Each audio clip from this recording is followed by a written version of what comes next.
Hi guys, Mulos here. So today's video I am going to talk about being a cryptopreneur in Lusaka, Zambia, a country southern Africa. And I'll share some of the highs, lows, pros, cons, tips, tricks, hacks of being a cryptopreneur. And I'll talk about a number of things that do happen and which I've observed. So a lot of people do come here and they get confused at the services I offer. So basically I offer mobile money, depositing and withdrawing all networks, agency banking using 543 Consequence and Kazan. I'm able to deposit in practically all Zambian banks using those. And I also offer the e-currency or e-payment solutions. A lot of Zambian people do have PayPal accounts, Skrill accounts, web money accounts, crypto accounts, and basically multiple e-payment platform accounts, and they have been unable to withdraw.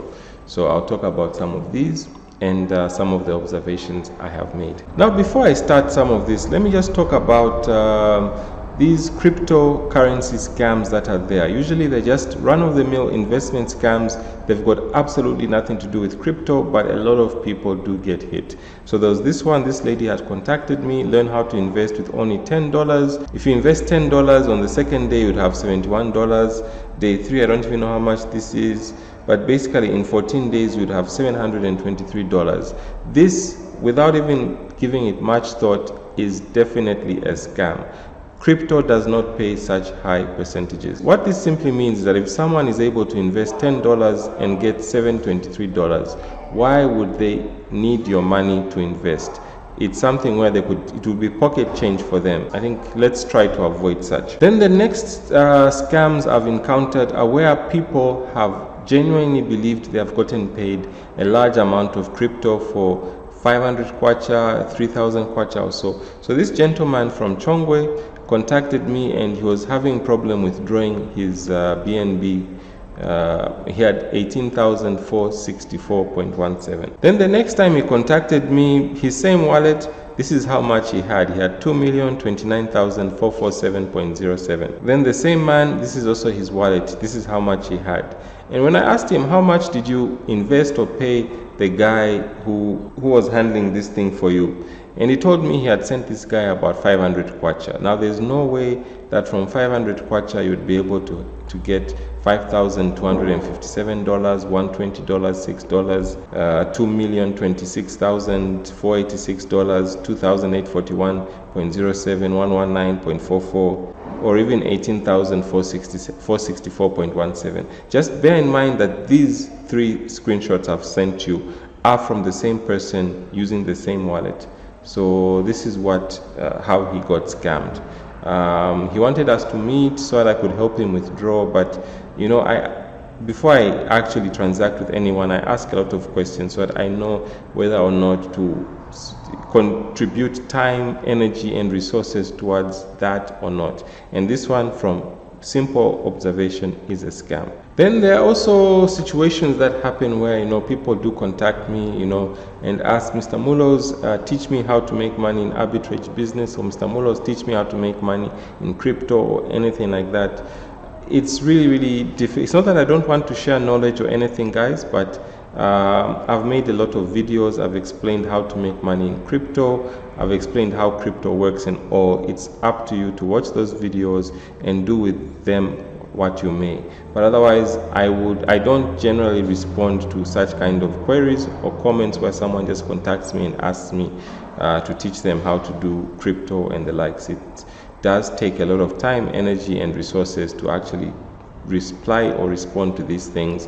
Try to do your research. There are a lot of resources out there on the internet that you can use. A lot of times people will contact me, will even do a transaction or 2 or 3, and then they hit me up with these silly links, you know, where you can make money just signing up and stuff like that. Guys, there's no way you make money just signing up to a site. Yes, some sites will pay you for signing up, genuine sites, a lot of them do that, but these ones generally, they're just a recipe for getting hacked, viruses, you know, all those people you see on Instagram who have had their accounts hacked, and then, you know, they're now all saying that they have made thousands and thousands from some so-called trader and stuff. It's clicking such kind of links. So if you send me such kind of links, guys, I will simply be blocking you and avoiding ever communicating with you. So it happens a lot, you know. This is the same this guy is the one who wanted me to deal with the guy from Chongwe who was having those cryptos. He's the one who scammed the guy from Chongwe, basically. And he was sending me these very irritating links, which I absolutely did not even attend. I even told the guy, stop sending me this, and the guy kept on sending. Eventually, I blocked him. Okay, so now let's talk about being a cryptopreneur. So I moved from doing everything online. I actually moved to a physical premises in Ibex Hill Extension, where I do have walk-in clients, where we transact and all. And a number of things I have learned, and I'll share a few tips, tricks, pointers. I mean, in case you want to get into the business, there's no need of you having to learn some of the mistakes I've made. You can actually avoid them by following some of the tips I'll share. So the first one is that all these businesses basically work on float. Initially, I thought the mobile money and agency banking would work on float, but with the e-payments, I was going to use a push-pull type arrangement where client demand pushes the supply and all. So a client comes in and says, Mr. Mulos, I want to buy 1,000 kwacha worth of Bitcoin. I would receive the 1,000 kwacha payment, jump onto the crypto platforms, purchase some crypto, send to them. I had it all worked out perfectly in my head. It used to work out for me in the past. But what eventually happens is that as your volumes go up, you start to notice errors and omissions from your past business practices. So the just-in-time or push-pull method does not actually work, and try to avoid it. What happens is you could be successful 99% of the time, but that 1% of the time that you're not successful in purchasing or cashing out the crypto could negatively impact your business. So if you're going to be doing any e-payment businesses, you need to have float. You need to have, like mobile money, you need to have some cash tied in or locked into the platform, so that when transactions are being done, you don't need to generate them there and then. They'll already be sitting in your account. A client pays you, you release from there, restock. It happens seamlessly and does not impact or negatively affect your business. I had a situation where a number of transactions I was doing, they were not two, they got delayed because I received the payment, and then in the process of purchasing the crypto and making the e-payment, funds got delayed. So try to avoid such kind of situation. So I've changed my business my business methodology. I now try to have the stock before I sell or transact on the e-payment. So what also happens is that depending on the method that you're using to make your e-payments, if you're using a card payment, just bear in mind that reversals are sometimes instant, sometimes after 24 hours, sometimes after 72 hours, sometimes after 21 days, and sometimes they can even go up to 3 months on reversals. So try to avoid just in time or a push-pull type arrangement. Then another thing which I've learned to even handle better is the issue of crypto pricing. A lot of times people assume you are going to sell crypto at the board rate or the bank rate, the exchange rate at the banks, or the exchange rate they've seen at the bureaus. What you need to understand is that purchasing crypto has its costs. If you are going to purchase crypto from Binance, you probably incur maybe between 5 to even as high as 10% in fees. The fees they'll show you, and there's a number of hidden fees. There'll be fees added on as you're purchasing. Then if you're using a local currency card, the bank would probably charge an exchange rate markup. So you find that you won't be selling at the board rate or the exchange rate at the banks or bureaus. You'll be selling at a higher rate. So right now the rate is, the bank rates are about 15.6, 15.8, but I'm selling my crypto, my USDT, at a rate of 16.6 and 16.66. So the reason for that, if you watch some of my earlier videos on purchasing crypto by bank card and purchasing crypto, you'll see that there are fees that are added on when you're purchasing. So I need to there's a markup from the platforms, and then there's a small markup from me. So a lot of times people call me, Mr. Molos, I want to buy USDT. What's your rate? I tell them my rate, and then they'll be like, no, the bank rate is 15.5. I won't buy from you. Then they go around, they search around, and then they'll come back later and say, are you still selling? Sometimes they'll come back and be honest and say, are you still selling? I'm ready to buy. Other times they'll come back and still try to get me to sell at a loss at the rate that they want. But usually the reality kicks in, and eventually those same people who are stubborn and don't want to buy at my rates do eventually come back and buy at my rates, because they do realize that that's basically standard practice everywhere. If you're able to purchase crypto at a lower price from bulk sellers, you can be able to resell to people at lower rates. But the bulk of us cryptopreneurs actually have to go on the market, purchase crypto to resell. The same is true when clients come in wanting to sell their crypto for kwacha. You do either have to go on the market to resell that, or you have to cash it in at a platform like CEX, and then CEX would charges commission for withdrawing crypto back into fiat. Then another thing to note with this business is issues of mobile money withdrawal fees. So do you price them in? If someone wants to purchase crypto worth, let's say 10,000 kwacha, there's going to be 100 kwacha mobile money withdrawal fee. So then now the question is, who bears that cost? Is it you, the vendor, who's going to say, no, okay, pay me 10 pin via Airtel Money and I'll send you crypto? Or are you going to ask the purchaser to add on that withdrawal fee? So for me, what I had to do, or what I was forced to do, is I got agent lines. So I'm an Airtel Money agent, I'm an MTN Money agent, I'm an Airtel Money agent, I'm an MTN Money agent, I'm a Zamto Kwacha agent. I also have a Kazang and a 543 Consequence. And when anyone is transacting with me, I get them to withdraw on my agent line or my Consequence or my Kazang. And then once the funds are received, I'm able to sell. The reason for this is, if you don't factor in the withdrawal fee, sometimes your commission on a transaction, even of a 10,000, could be 100 kwacha, or it could even be less than 100 kwacha. So if you forget about those fees and then you transact with the counterparty, you'll find that your transactions are in a loss simply because you forgot about that mobile money fee. So in my case, I make you withdraw to my agent lines, and then I can be able to transact with you. But some people forget about, these fees add up. If you're going to be doing a lot of transactions every day and you are incurring 100 kwacha per day or 100 kwacha every so often in mobile money withdrawal fees, they really do add on. At the end of the month, when you do your books, you'll find that you are in a loss simply because of the mobile money fees that you ignore. Then now another thing we need to talk about is, a lot of times when I'm making these videos, I do mention and state very clearly that the contact details are for business inquiries, and if they're general inquiries, you can ask them in the comment section and I'll get around to that. But a lot of times people still contact me via my business lines to ask general inquiries, and sometimes I do answer them, sometimes I don't. It all depends on time, but please do try to follow instructions. If it's a general inquiry, just ask in the comment section. If it's a business inquiry, you can get in touch on my WhatsApp line, my Telegram line, or even my email. I'm starting to ignore general inquiries that come in, because sometimes people will be asking, like, how do I deposit mobile money into Yellow Card? I've made videos on that.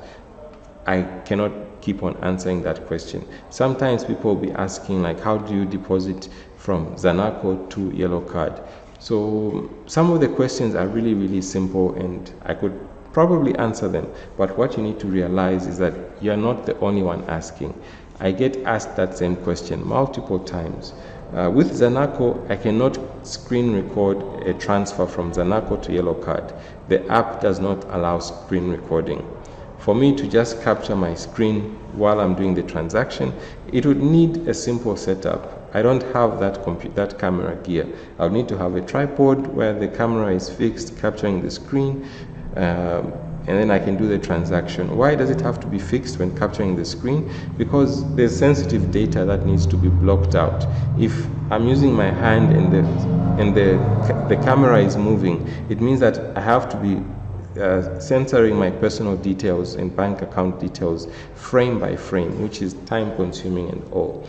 If I do ask people to chip in and contribute so that I get camera gear to make the videos better and more interactive and able to capture screen things like the Zanaco mobile banking, which is blocked from being recorded, people generally don't contribute or take part in that. So all I can do is just ask that as you contact me, guys, please remember that business inquiries are welcome. General inquiries, leave them in the comment section. So now another question I do get asked is, why do I provide this information for free? Sometimes people will contact me and say, hey, Mr. Mulos, your content is very helpful, but why don't you charge for that? And there are a number of reasons for that. Well, one of them is when I was getting started, I used to research information on YouTube, blog posts, and the likes, which were all provided to me for free. And I've realized that let me also give back and share the information that I have accumulated for free.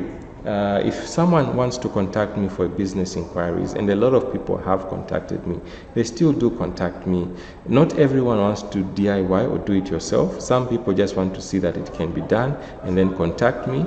And then for those who want to do it themselves or DIY, I know that they are not looking for where they can pay money to have it done. They're just looking for where they can get that information on how they can get it done. It works out either way. I do like and enjoy helping people. Making this content is a hobby of mine. It does keep me sane. It allows me to articulate my thoughts and views and opinions.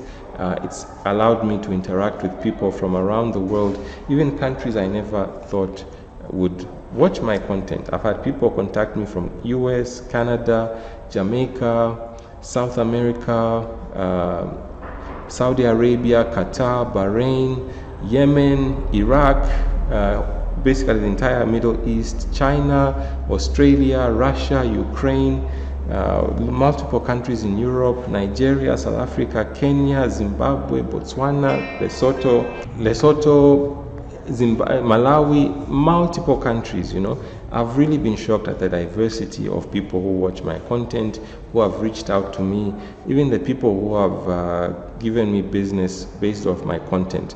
And my content, if we're being honest, is sometimes the recording quality has been a little bit dodgy and suspect, but people have appreciated the content. They have reached out to me, they have engaged me in business, they have engaged me, you know, intellectually and some have actually given me pointers and directions to better platforms I could use. And some of the advice I've gotten from people who watch my videos and get in touch with me privately have helped me expand and improve my business, my methodologies, my MO, a lot of things. And I really do appreciate that.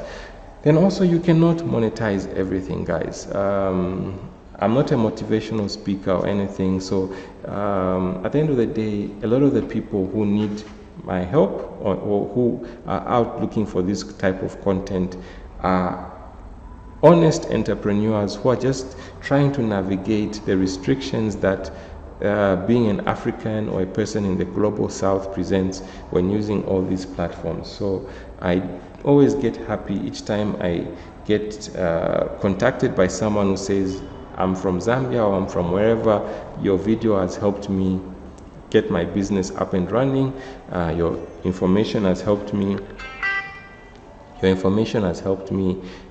get started and all. So I don't mind sharing the information for free. Besides, if I had to charge, very few people would actually pay. So and I am YouTube monetized. I do get some YouTube pay every month because a lot of people watch my content, so it's a win-win. Now we're going to talk about Yellow Card. I use Yellow Card a lot, and I have recommended Yellow Card. So I use Yellow Card a lot, and I've recommended it to a lot of people, but it's helped my business out quite a bit. But a lot of people do not like it for whatever reason. Maybe some don't like it because it by default it only has Zambian Kwacha wallet, Bitcoin wallet, and the USDT wallet. You have to apply for an Ethereum wallet and a number of other things. So A lot of times people do jump on the comment section, and then some of them will be saying yellow card is a scam, they stole my money and stuff like that. Guys, if you are going to come on my comment section and complain about any platform that I talk about, please provide all the information. Say I deposited money with mobile money, it never reflected, or I deposited money by bank transfer, it never reflected, or I sent crypto from this, it never reflected on the other end. Please do explain how and why you have issues with a platform, because I try not to censor my comment section. I mean, if people are happy with the platform, I leave them up. If they're not happy with the platform, I leave the comments up. I want my channel and comment section to be an authentic, genuine place of dialogue, discourse, and where people share their honest opinion, views, and the likes on the platforms that I cover and review. But if you're just going to come in and claim a platform has stolen your money and you don't even mention how, when, where, or any other information, I'll take it that you're not being serious. So I have used yellow card for the past 1 year with a Zambian account, and I think it's about 2 or 3 years I used to use a Nigerian account. At that time, yellow card used to allow you to open accounts in countries where you do not reside, but now they have become a little bit strict and you have to have an account within the country that you reside. So I've been using yellow card for a very, very long time. I have had issues here and there. I've had issues with CEX, I've had issues with Binance, I've had issues with Crypterium, I've had issues with Paxful, I've had issues with local Bitcoin coin, local Bitcoin swap, local Bitcoin. I've had issues with all the crypto platforms. So it's not unique that I've actually had a few issues with yellow card. But other than that, the platform has generally worked for me. Anyways, so that is about it. My first month of being a cryptopreneur. I am going to continue and all, but I am also trying out something. If you do want to chip in, contribute, donate, anyways, in case you are in the Ibexil area and want to pass by the shop or the office to transact, please do feel free and pass through. In case you want to just come and say hello, please do feel free and come and say hi. But anyways, thanks for watching, guys. Mulos, bye.